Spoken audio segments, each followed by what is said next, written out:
Halo teman-teman, kembali lagi di channel Rara Bercerita. Untuk kisah kali ini, kita akan membahas tentang sebuah kisah rumah tangga yang sangat emosional. Sebelum kita lanjut ke ceritanya, tekan dulu tombol like video ini, dan jangan lupa tekan juga tombol subscribe channel ini. Nyalakan juga lonceng notifikasinya agar tidak ketinggalan cerita-cerita lainnya dari channel ini. Seperti apa dari kisah ini? Langsung saja kita masuk ke ceritanya.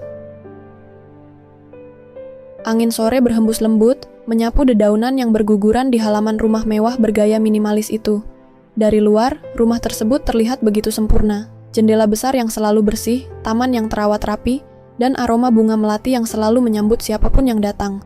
Rumah itu adalah tempat tinggal Nadia dan suaminya, Raka, pasangan yang bagi banyak orang adalah gambaran sempurna dari keluarga bahagia.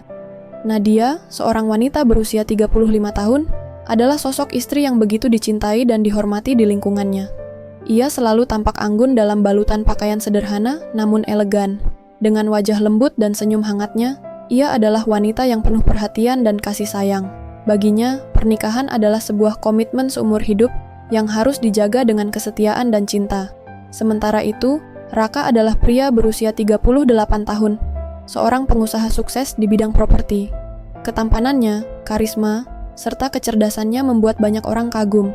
Ia tipe suami yang setiap pagi mengecup kening istrinya sebelum berangkat kerja dan selalu membawa oleh-oleh kecil setiap pulang ke rumah. Sejak menikah hampir 10 tahun lalu, mereka telah membangun banyak kenangan indah bersama. Setiap pagi, Nadia akan bangun lebih awal untuk menyiapkan sarapan favorit Raka, kopi hitam tanpa gula dan roti panggang dengan sedikit selai kacang. Bukan karena Raka tidak bisa membuatnya sendiri, tetapi karena itu adalah salah satu cara kecil Nadia untuk menunjukkan cintanya. "Selamat pagi, sayang." Nadia menyapa dengan suara lembut sambil menuangkan kopi ke dalam cangkir porselen kesukaan Raka. Raka tersenyum dan mengecup kening istrinya. "Pagi, Nat. Kopinya pasti enak seperti biasa." Obrolan mereka selalu terasa hangat, membicarakan hal-hal sederhana seperti rencana hari itu atau sekadar mengenang masa-masa awal pernikahan mereka. Kehangatan ini yang membuat banyak orang iri. Namun, seperti kata pepatah, tidak semua yang terlihat sempurna benar-benar demikian adanya. Seiring berjalannya waktu, ada hal-hal kecil yang mulai berubah tanpa disadari Nadia. Raka semakin sibuk dengan pekerjaannya. Dulu, ia selalu pulang tepat waktu untuk makan malam bersama keluarga. Tapi kini, seringkali ia pulang larut malam dengan alasan rapat atau proyek baru yang harus ia urus. Pada awalnya, Nadia tidak terlalu mempermasalahkan hal itu. Ia paham, dunia bisnis memang menuntut banyak waktu dan tenaga. Ia selalu berusaha berpikir positif dan meyakini bahwa suaminya bekerja keras demi masa depan mereka. Namun, ada sesuatu yang terasa berbeda. Sentuhan lembut Raka mulai jarang terasa. Jika dulu Raka selalu menyempatkan diri untuk memeluknya sepulang kerja, kini pria itu lebih sering langsung menuju kamar, melepas jasnya dengan tergesa, lalu menyalakan ponsel dan tenggelam dalam dunianya sendiri. "Dari tadi aku bicara, tapi kamu kok diam saja, Mas?" tanya Nadia suatu malam saat mereka duduk di meja makan. Raka mengangkat kepalanya sekilas dari layar ponsel, lalu tersenyum tipis. "Maaf, Nad, banyak urusan kantor yang harus aku selesaikan." Jawaban itu selalu sama. Dan anehnya, meskipun kata-kata itu terdengar masuk akal, entah kenapa ada perasaan tak nyaman yang mulai mengusik hati Nadia. Hari-hari berlalu dengan pola yang semakin terasa dingin. Raka menjadi lebih sering pergi, bahkan di akhir pekan. Jika dulu ia selalu antusias mengajak Nadia dan anak mereka, Rania, untuk liburan kecil keluar kota, kini ia lebih sering beralasan ada pekerjaan mendadak. "Ayah nggak ikut ya?" tanya Rania dengan wajah sedih ketika Nadia mengajaknya ke taman bermain. "Ayah sibuk, sayang," jawab Nadia, berusaha menyembunyikan kekecewaannya sendiri. Rania hanya mengangguk pelan, tapi Nadia bisa melihat kekecewaan di mata anaknya. Malam-malam mereka yang dulu selalu penuh dengan cerita kini berubah menjadi keheningan yang mencekam. Nadia sering terbangun di tengah malam, mendapati sisi ranjang Raka kosong. Jika ditanya, Raka selalu berkata bahwa ia bekerja di ruang kerja, mengejar deadline. Namun, semakin lama, alasan itu terdengar semakin lemah. Ada sesuatu yang sedang terjadi. Sesuatu yang mungkin selama ini berusaha diabaikan oleh Nadia. Dan saat itu, tanpa disadari, retakan kecil dalam pernikahan mereka mulai terbentuk. Malam semakin larut, tapi mata Nadia masih belum bisa terpejam. Ia menatap langit-langit kamar, Pikirannya dipenuhi tanda tanya yang semakin lama semakin menghantui. Sudah beberapa bulan terakhir ini, Raka berubah. Suaminya bukan lagi pria hangat yang selalu bercerita tentang harinya. Bukan lagi pria yang menatapnya dengan penuh kasih seperti dulu. Awalnya, Nadia berusaha menyangkal semua kegelisahannya. Mungkin memang benar, pekerjaan Raka semakin menyita waktu. Mungkin suaminya hanya sedang lelah. Mungkin ia hanya terlalu berpikir berlebihan. Namun, semakin ia mencoba menenangkan diri, semakin hatinya dipenuhi dengan perasaan yang sulit dijelaskan. Ada sesuatu yang tidak beres. Sesuatu yang tidak bisa lagi ia abaikan. Satu pagi saat Nadia sedang menyiapkan sarapan seperti biasa, Raka turun dari kamar dengan ekspresi terburu-buru. "Aku nggak bisa sarapan, ada meeting penting pagi ini," katanya sambil meraih jas dan kunci mobil. Nadia menatapnya dengan bingung. "Tapi ini masih jam 6, Mas. Biasanya meeting di kantor dimulai jam 8. Raka berhenti sejenak, lalu tersenyum tipis. "Ada pertemuan dengan klien di luar. Aku harus datang lebih awal." Sebelum Nadia sempat membalas, Raka sudah keluar dan menutup pintu. Nadia menghela napas panjang. Ini bukan pertama kalinya Raka pergi lebih awal tanpa memberi penjelasan yang jelas. Beberapa minggu terakhir, jadwal kerja Raka menjadi tidak menentu. Kadang pulang terlalu larut, kadang pergi sebelum matahari terbit. Ponsel suaminya juga mulai terasa asing. Jika dulu Raka selalu meninggalkan ponselnya begitu saja di meja atau kasur, kini pria itu selalu menggenggamnya kemanapun ia pergi. Bahkan ke kamar mandi sekalipun. Pernah suatu kali, saat Raka mandi, ponselnya berbunyi. Nadia, yang sedang membereskan tempat tidur, melirik layar ponsel itu. Ada satu notifikasi pesan yang muncul. "Makasih, untuk semalam. Aku kangen." Jantung Nadia berdegup kencang. Tangannya gemetar. Tapi sebelum ia bisa membaca lebih lanjut, ponsel itu tiba-tiba mati. Dikunci otomatis. Nadia menatap ponsel itu lama, seolah berharap semua yang ia lihat barusan hanyalah ilusi. Tapi tidak, itu nyata. Dan pertanyaannya sekarang adalah, siapa yang mengirim pesan itu? Sejak saat itu, kecurigaan Nadia semakin kuat. Ia mulai lebih memperhatikan setiap gerak-gerik Raka. Suatu malam, saat Raka tertidur, ponselnya berbunyi pelan. Nadia menoleh, menahan napas. Di layar terlihat nama kontak yang tidak dikenal, hanya tertulis sumber cahaya. Sumber cahaya? Siapa itu? Nadia menatap wajah Raka yang tertidur pulas. Untuk pertama kalinya, ia merasa bahwa pria di sampingnya adalah orang asing. Ia mencoba menahan diri, tapi semakin lama, rasa ingin tahunya semakin besar. Akhirnya, ia beranikan diri untuk menyentuh ponsel itu. Tapi saat jari-jarinya hampir menyentuh layar, Raka tiba-tiba bergerak. "Kenapa masih bangun, Nad?" Suaranya terdengar mengantuk, tapi matanya langsung tertuju ke ponselnya. Nadia tersentak dan menarik tangannya cepat. "Aku cuma nggak bisa tidur." Raka mengangguk, lalu mengambil ponselnya dan memasukkannya ke dalam saku celana. "Tidurlah, jangan terlalu banyak mikir." Kata-kata itu terdengar biasa saja, tapi bagi Nadia, ada makna tersembunyi di baliknya. Seakan-akan Raka menyuruhnya untuk tidak mempertanyakan apapun. Malam itu, Nadia berjanji pada dirinya sendiri. Ia harus mencari tahu kebenarannya. Esok harinya, saat Raka sedang mandi, Nadia mengambil kesempatan untuk melihat isi ponsel suaminya. Tapi sayangnya, ponsel itu kini memiliki password yang berbeda. Hatinya semakin sakit. Sejak kapan Raka mengganti password? Kenapa? Apa yang sedang ia sembunyikan? Pikirannya penuh dengan berbagai skenario. Apakah Raka benar-benar berselingkuh? Siapa wanita itu? Sejak kapan semua ini terjadi? Saat itu, Nadia tahu bahwa pernikahannya sedang berada di ambang kehancuran. Dan ia harus melakukan sesuatu sebelum semuanya terlambat. Hati Nadia berdebar kencang. Ia duduk di tepi tempat tidur, tatapannya kosong menembus gelapnya malam. Sejak melihat pesan misterius di ponsel Raka, pikirannya tak pernah tenang. Sesuatu di dalam dirinya berbisik bahwa suaminya sedang menyembunyikan sesuatu yang besar, sesuatu yang mungkin akan menghancurkan pernikahan mereka. Tapi apa? Atau lebih tepatnya, siapa? Selama ini, Nadia selalu percaya bahwa Raka adalah pria yang setia.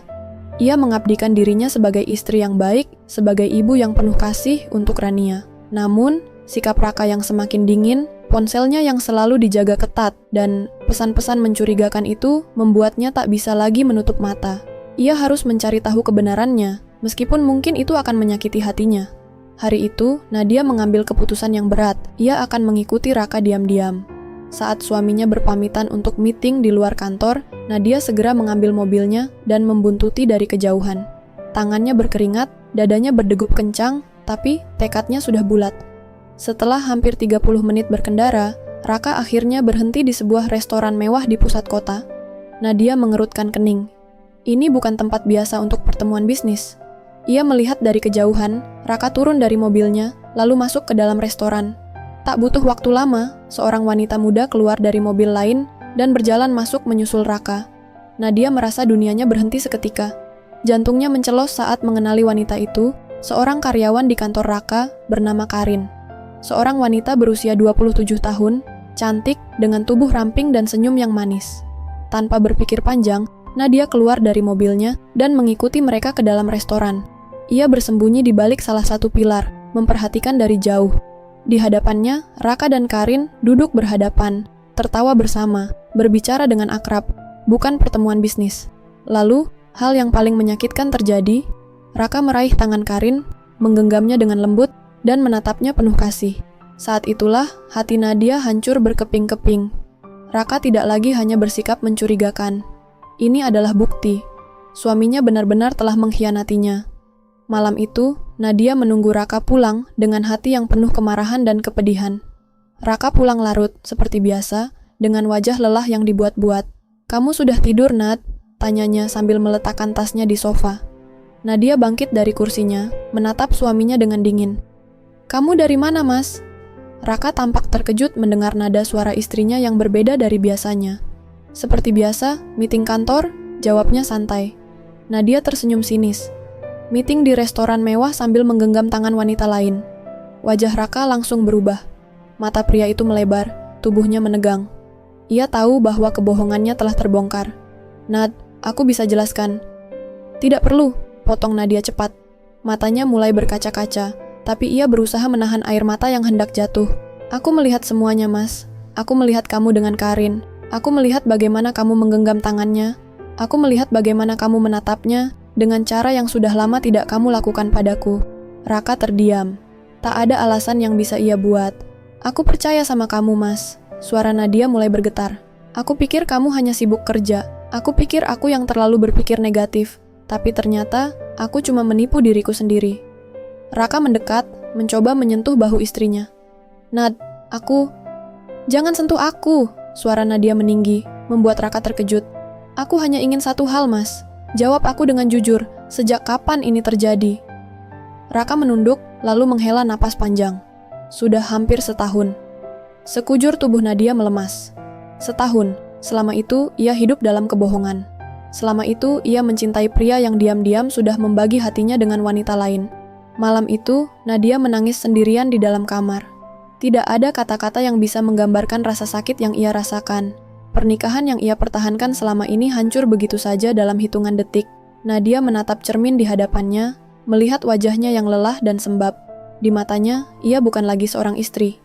Ia hanyalah seorang wanita bodoh yang dikhianati oleh pria yang paling ia percaya. Dan saat itu, dalam hatinya, rasa cinta mulai berubah menjadi dendam. Malam itu, Nadia duduk di tepi ranjang, menatap kosong ke arah jendela.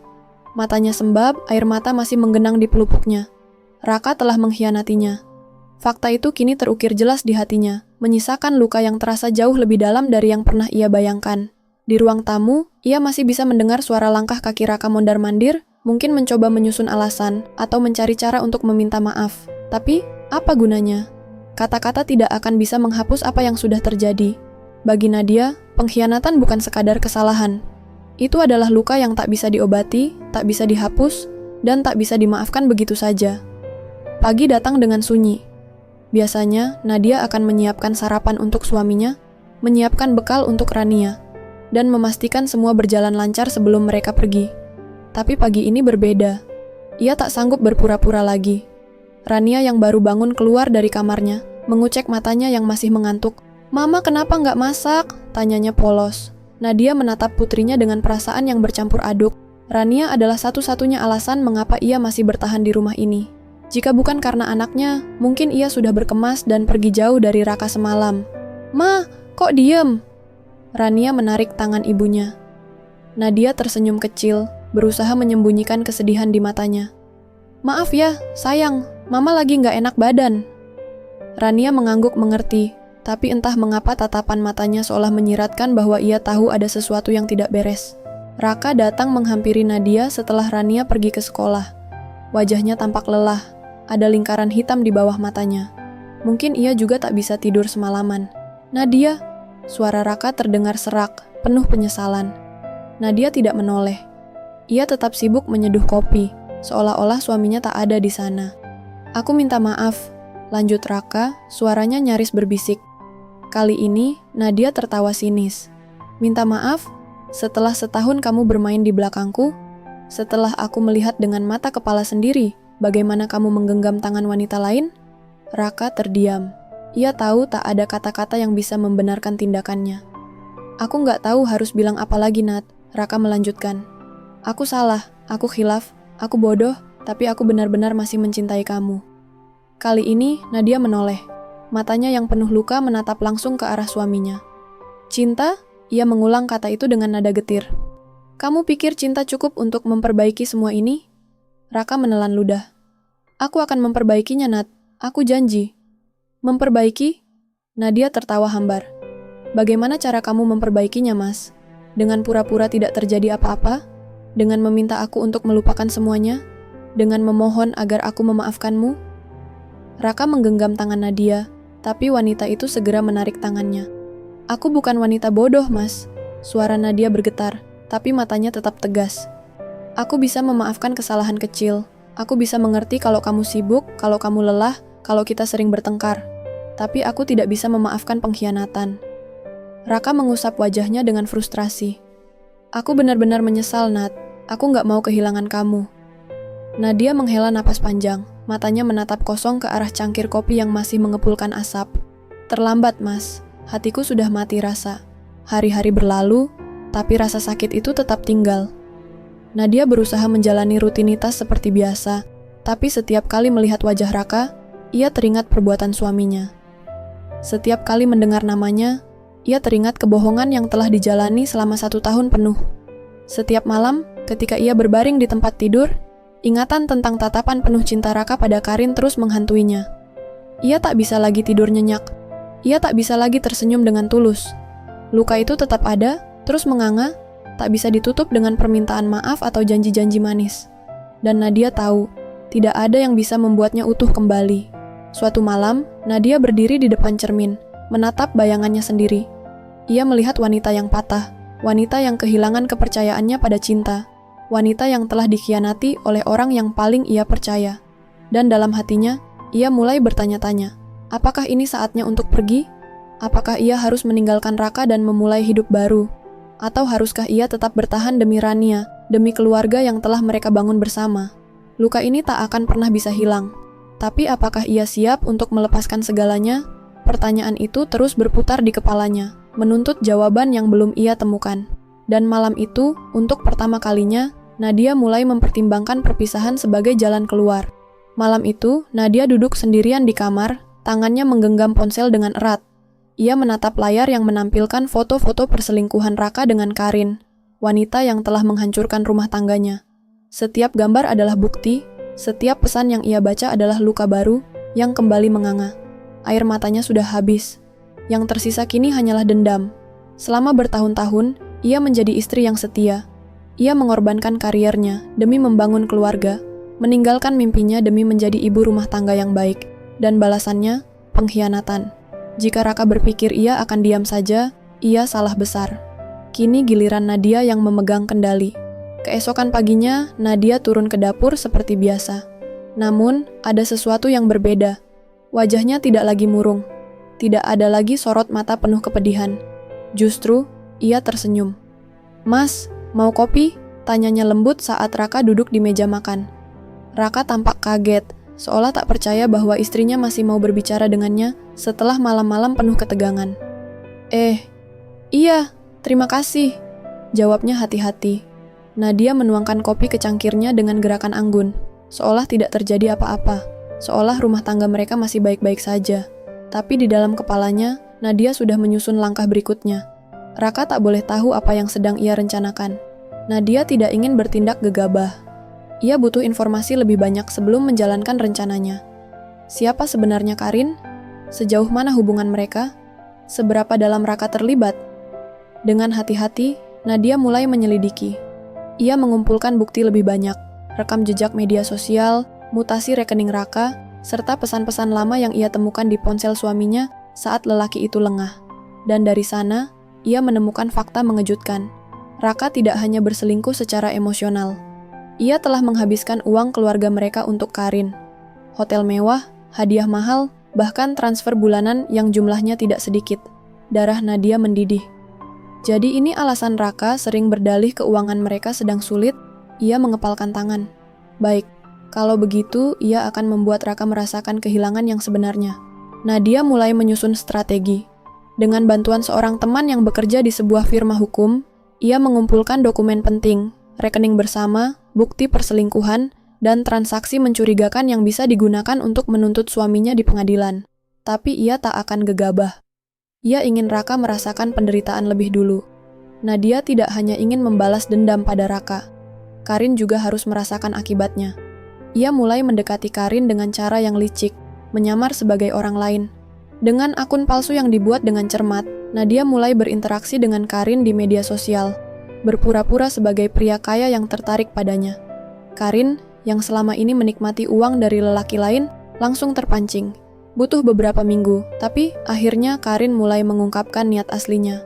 Dalam chat dengan pria kaya tersebut, Karin terang-terangan berkata bahwa ia hanya memanfaatkan Raka untuk uang. Senyum sinis terukir di wajah Nadia saat membaca pesan itu. Bagus, sekarang ia punya senjata untuk menghancurkan mereka berdua. Hari itu tiba. Raka pulang lebih awal, mendapati Nadia sudah menunggu di ruang tamu dengan sebuah amplop di tangannya. "Nat, ada apa?" tanyanya hati-hati. Nadia menatapnya dalam-dalam, lalu melempar amplop itu ke meja. "Lihat sendiri," katanya dingin. Raka membuka amplop itu dan wajahnya langsung pucat. Di dalamnya ada semua bukti perselingkuhannya dengan Karin. Bukan hanya itu, ada juga tangkapan layar chat Karin dengan akun palsu yang dibuat Nadia. Chat yang membuktikan bahwa Karin hanya mempermainkan Raka untuk uang. Raka membaca semuanya dengan tangan gemetar. Napasnya berat, seolah baru menyadari betapa bodohnya dirinya. "Nat, aku bisa jelasin." Suaranya bergetar. "Jelaskan apa, Mas?" Nadia memotong, nadanya tajam. "Bahwa kamu bukan hanya menghancurkan keluarga kita, tapi juga telah membuang uang yang seharusnya untuk anak kita? Atau kamu mau menjelaskan bagaimana kamu dipermainkan oleh wanita yang bahkan tidak mencintaimu?" Raka terdiam. Matanya memohon, tapi Nadia tak lagi peduli. Ia berdiri, menatap suaminya untuk terakhir kalinya, dengan sorot mata yang kini penuh kemenangan. "Aku sudah muak, Mas," katanya lirih, "dan aku tidak akan pernah memaafkanmu." Tanpa menunggu jawaban, Nadia berjalan pergi, meninggalkan Raka yang terduduk di sofa dengan dunia yang perlahan runtuh di sekelilingnya.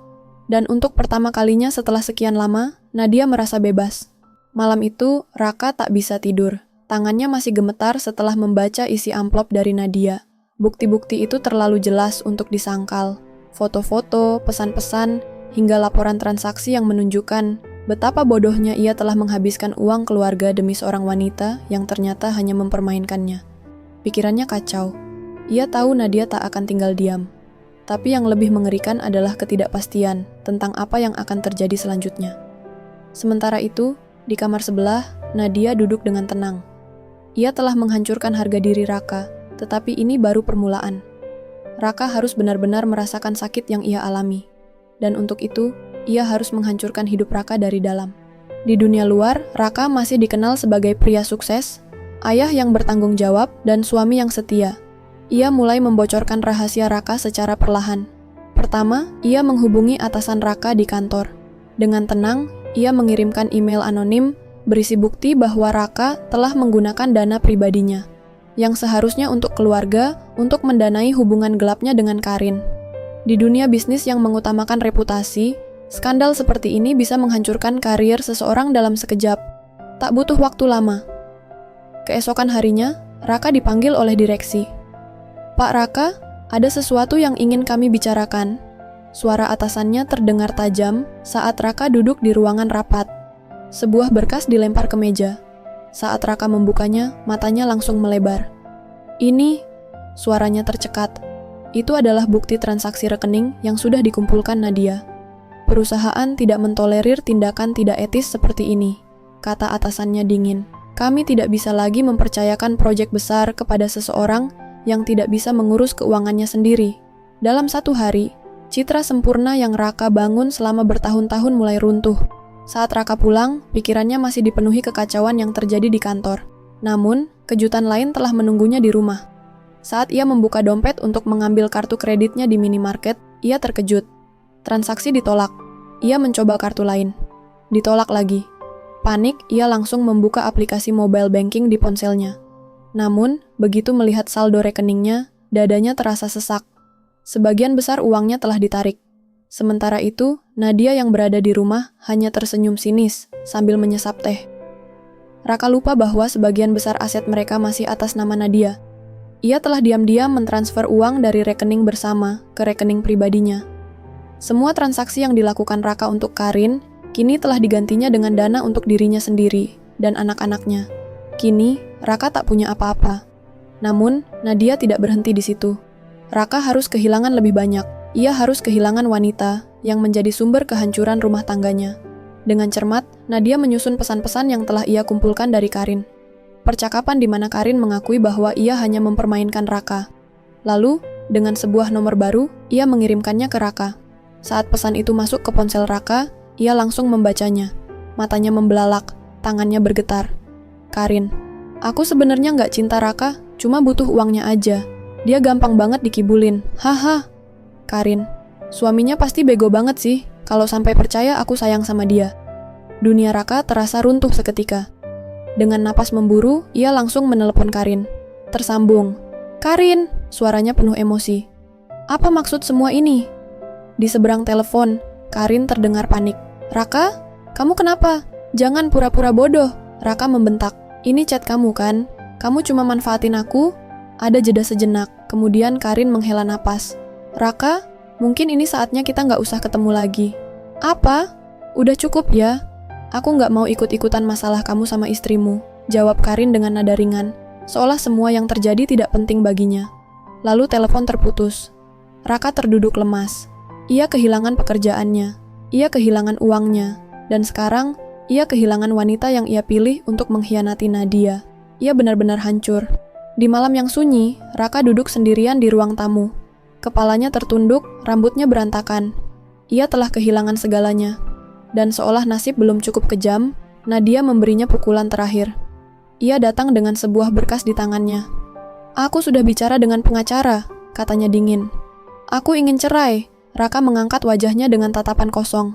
Nadia, kumohon, tidak ada lagi yang bisa diperbaiki, Mas, ujar Nadia, suaranya penuh ketegasan. Kamu sudah menghancurkan semuanya, dan aku tak bisa hidup dengan seseorang yang sudah mengkhianati aku berkali-kali. Raka menatapnya dengan wajah putus asa. Namun, ia tahu bahwa tidak ada yang bisa ia lakukan. Ia sudah kalah. Dan Nadia, ia menang. Setelah Nadia mengajukan gugatan cerai, rumah yang dulunya penuh kebahagiaan, kini berubah menjadi medan perang yang dingin. Tidak ada lagi obrolan di meja makan. Tidak ada lagi sapaan saat berpapasan di lorong rumah. Hanya ada keheningan yang menyakitkan. Raka, yang biasanya selalu pulang tepat waktu, kini lebih sering larut dalam pekerjaannya. Bukan karena kesibukan, tetapi karena ia tak sanggup menghadapi tatapan penuh kebencian dari Nadia. Sementara itu, Nadia tetap berusaha tegar. Ia tak ingin terlihat lemah di hadapan pria yang telah menghancurkan hatinya. Tapi di dalam kamar, ketika sendirian, air matanya masih sering jatuh. Mereka masih tinggal dalam satu atap, tetapi rasanya seperti orang asing yang terjebak dalam rumah yang sama. Di kamar utama, Nadia duduk di atas tempat tidur sambil membaca dokumen gugatan cerai. Pengacara telah mengatur semuanya. Pembagian aset, hak asuh anak, bahkan jadwal kunjungan jika Raka masih ingin bertemu dengan mereka. Tapi di sudut hatinya, ada sedikit keraguan. Bukan karena ia masih mencintai Raka, perasaan itu sudah mati. Tapi karena ada pertanyaan yang terus berputar di kepalanya. Apakah ini benar-benar akhir yang ia inginkan? Sementara itu, di ruang tamu, Raka duduk sendirian dengan botol bir di tangannya. Dulu, ia tidak pernah minum alkohol. Tapi sejak semua ini terjadi, ia mulai mencari pelarian. Tatapannya kosong saat menatap ke arah tangga menuju kamar Nadia. Ia ingin berbicara dengannya, ingin meminta maaf. Tapi, apa gunanya? Nadia sudah membencinya. Di suatu malam, Nadia turun ke dapur untuk mengambil air. Ia terkejut melihat Raka duduk di meja makan dalam keadaan mabuk. Tatapan mereka bertemu. "Maaf," gumam Raka lirih. Nadia terdiam. "Maaf?" Suaranya terdengar dingin. "Maaf karena ketahuan? Atau maaf karena memang menyesal?" Raka mengusap wajahnya. "Aku nggak bisa mengubah apa yang sudah terjadi, Nat." Nadia meletakkan gelasnya di meja, menatapnya dengan tajam.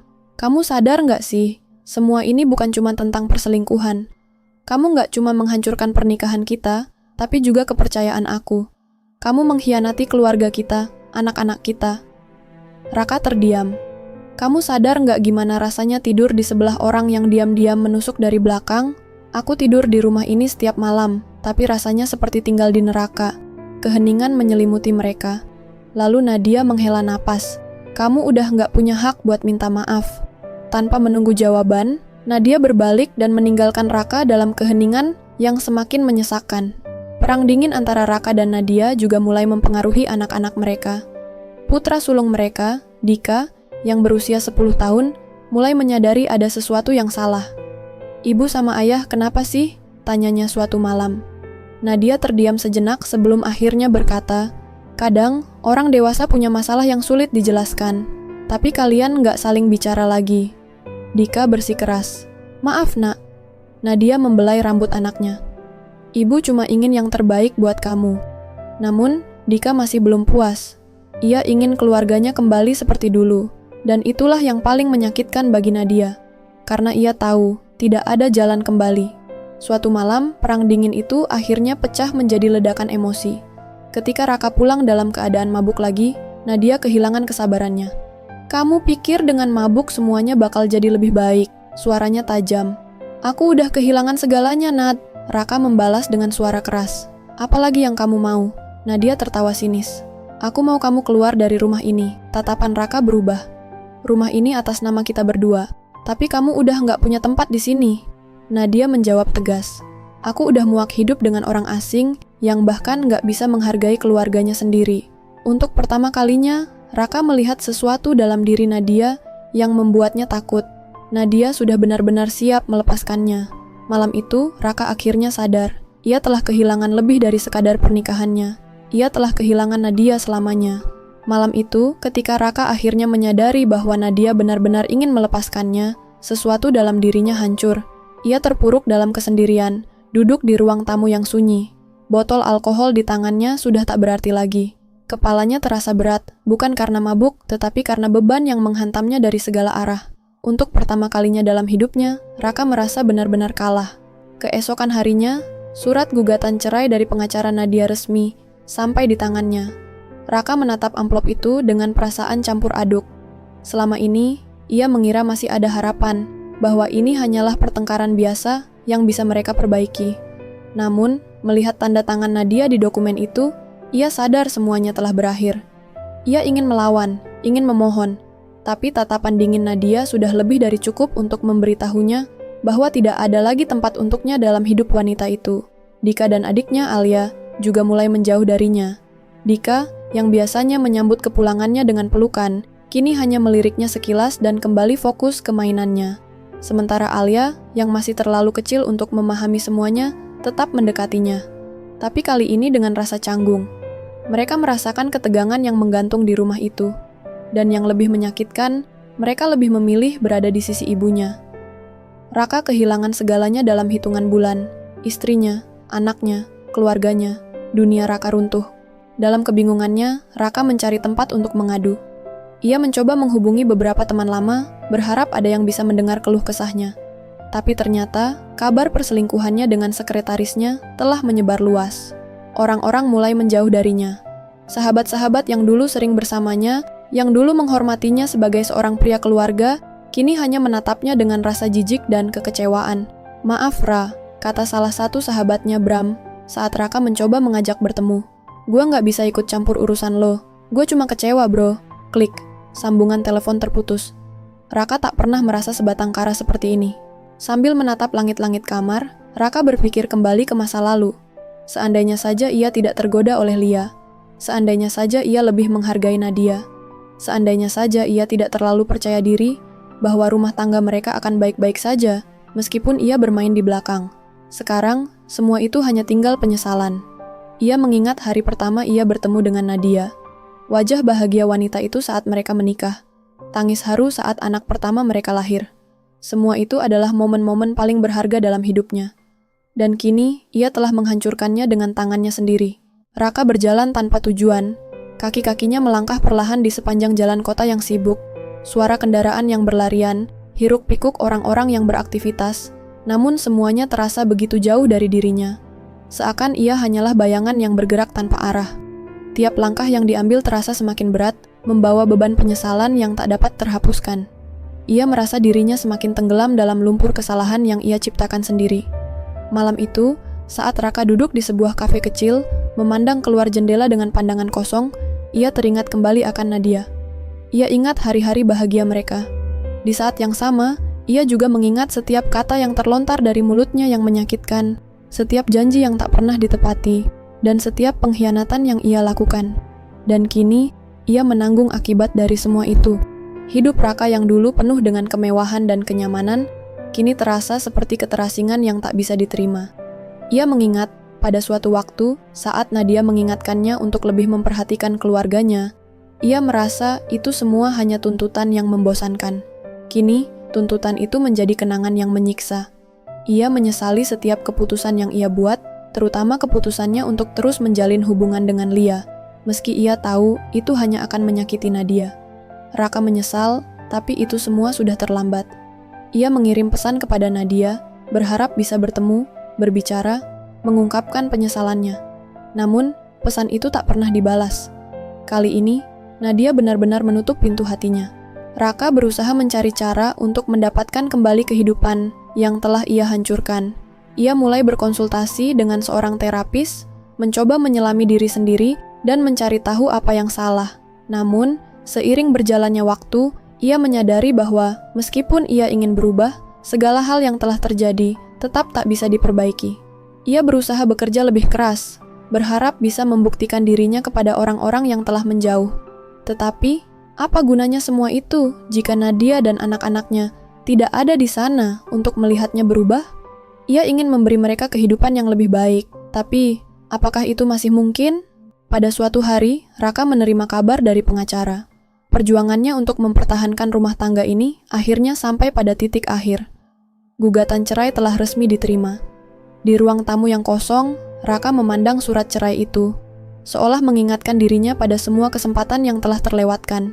Ia menunduk, merasakan beban yang semakin dalam di dadanya. Tidak ada yang lebih menyakitkan daripada menyadari bahwa kebahagiaan yang dulu ia miliki sudah hilang selamanya. Raka tahu, penyesalan ini tak akan pernah cukup. Ia terlambat untuk memperbaiki segalanya. Suatu hari, Nadia menghubunginya untuk urusan administratif mengenai anak-anak mereka. Meski pertemuan ini tidak bertujuan untuk berbicara tentang perasaan mereka, Raka masih merasa itu adalah kesempatan terakhir untuk meminta maaf. Di sebuah kafe yang kecil, mereka duduk di meja terpisah. Raka menatap wajah Nadia, yang kini terlihat jauh lebih tenang, jauh lebih kuat. Seakan semua beban yang dulu pernah mereka rasakan kini telah terangkat darinya. "Nadia," kata Raka, suaranya serak. Aku hanya ingin bilang, aku benar-benar menyesal." Nadia mengangkat wajahnya, menatap Raka dengan tatapan kosong. Tidak ada lagi kebencian, namun juga tidak ada lagi cinta. "Aku tahu itu terlambat, Ra," jawab Nadia dengan suara datar. "Tapi kamu harus tahu, aku sudah lama memaafkanmu. Yang aku sesali adalah kenapa aku tidak meninggalkanmu lebih awal." Raka menunduk, merasa lebih kecil daripada sebelumnya. Ia tahu ia tidak pantas mendapatkan pengampunan. Hari-hari berlalu, dan Raka semakin mengerti bahwa semua yang ia miliki kini hanyalah kenangan. Anak-anaknya mulai menerima kenyataan, dan lebih memilih tinggal bersama Nadia, mengikuti kehidupan yang lebih stabil dan penuh kasih. Raka jarang dihubungi mereka, dan setiap kali mencoba untuk mendekat, anak-anaknya hanya tersenyum canggung dan berlalu. Raka merasa terasing, tidak ada lagi tempat untuknya di rumah yang dulu ia banggakan. Ia harus menerima bahwa ia telah kehilangan lebih dari sekadar pernikahannya. Ia telah kehilangan diri sendiri. Namun, meski perasaan penyesalan itu tak pernah berhenti menggerogotinya, Raka tahu satu hal yang pasti. Hidup harus terus berjalan, meskipun ia tak tahu apa yang akan datang selanjutnya. Setelah berbulan-bulan berlalu, Nadia menemukan dirinya dalam titik puncak pemulihan. Setiap hari, Ia merasa lebih kuat, lebih bebas, dan lebih percaya diri daripada sebelumnya. Pernikahannya dengan Raka, meskipun penuh dengan kenangan indah dan pahit, akhirnya berakhir. Dan ia kini berdiri sendiri dengan keputusan yang sudah dibuat. Namun, kali ini, Nadia bukan lagi wanita yang lemah dan terpuruk seperti dulu. Ia telah membuktikan bahwa ia mampu berdiri di atas kaki sendiri, mengarungi hidup tanpa bergantung pada siapapun. Hari-hari Nadia kini lebih tenang dan teratur. Setelah perceraian, ia memutuskan untuk tidak terburu-buru mencari hubungan baru. Baginya, fokus pada dirinya sendiri, dan anak-anak menjadi prioritas utama. Setiap pagi, Nadia mulai dengan rutinitas kecil yang memberikan kedamaian dalam dirinya. Menyiapkan sarapan untuk anak-anak, berkebun di halaman rumah, atau hanya duduk sambil menikmati secangkir kopi hangat. Ia menemukan kebahagiaan dalam kebiasaan sehari-hari yang sederhana, yang dulu seringkali terlupakan dalam kesibukan rumah tangga yang penuh tekanan. Nadia juga memulai karier baru sebagai seorang konsultan manajemen, sebuah langkah yang ia impikan selama bertahun-tahun. Ia bekerja dengan penuh semangat, menyadari bahwa keputusan untuk bangkit telah memberikan ruang baginya untuk mengejar cita-citanya yang sempat terkubur oleh pernikahan yang tidak sehat. Salah satu kebanggaan terbesar Nadia adalah melihat anak-anaknya tumbuh dengan bahagia, meski dengan keadaan yang berbeda dari dulu. Dika dan Alia mulai lebih terbuka tentang perasaan mereka, dan Nadia selalu berusaha menjadi ibu yang tidak hanya mendidik, tetapi juga menjadi pendengar yang baik. Anak-anak mereka sering melontarkan cerita-cerita lucu, dan Nadia mendengarkan dengan penuh perhatian. Ia merasa, walau perpisahan dengan Raka adalah keputusan sulit, itu adalah langkah yang tepat demi kebahagiaan mereka berdua. Nadia selalu mengingatkan Dika dan Alia bahwa kehidupan bisa berubah kapan saja. Tetapi kebahagiaan sejati datang dari kedamaian dalam diri dan keluarga. Sementara itu, Raka, yang kini berada dalam perjalanan hidup yang penuh penyesalan, tidak bisa melepaskan dirinya dari bayang-bayang Nadia. Meski ia mencoba untuk mencari kesibukan baru dan memperbaiki hidupnya, perasaan kehilangan yang mendalam tetap menghantui setiap langkahnya. Ia masih berusaha menghubungi anak-anaknya, namun Dika dan Alia semakin jarang berkomunikasi dengannya. Mereka merasa lebih nyaman bersama ibu mereka, yang sudah menemukan cara untuk membimbing mereka dalam menghadapi masa depan. Suatu hari, Raka bertemu dengan Nadia untuk urusan terakhir tentang aset rumah tangga mereka. Ia melihat dengan jelas bagaimana Nadia telah berubah. Ia bukan lagi wanita yang ia kenal dulu. Nadia tersenyum penuh percaya diri saat berbicara tentang masa depannya, sementara Raka hanya bisa menunduk, merasa terasingkan dalam kesedihan yang tak berujung. Nadia berdiri di puncak karirnya, membuktikan bahwa kehilangan pernikahannya bukanlah akhir, tetapi awal dari perjalanan yang lebih besar. Ia merasa bangga dengan pencapaiannya, bukan hanya karena kesuksesan profesionalnya, tetapi juga karena ia berhasil menemukan kedamaian dalam hatinya. Setiap kali ia menatap anak-anaknya yang kini lebih bahagia, ia tahu bahwa keputusan yang diambil adalah hal terbaik yang pernah dilakukannya. Nadia tidak hanya memenangkan pertempuran dalam rumah tangga, ia memenangkan dirinya sendiri. Oke teman-teman, sekian untuk kisah kali ini. Bagaimana menurut kalian tentang kisah ini? Tulis komentar kalian di kolom komentar, dan buat teman-teman yang baru bergabung, jangan lupa untuk like, komen, share, serta subscribe channel ini. Nantikan kisah-kisah berikutnya, tetap di channel Rara Bercerita. Terima kasih.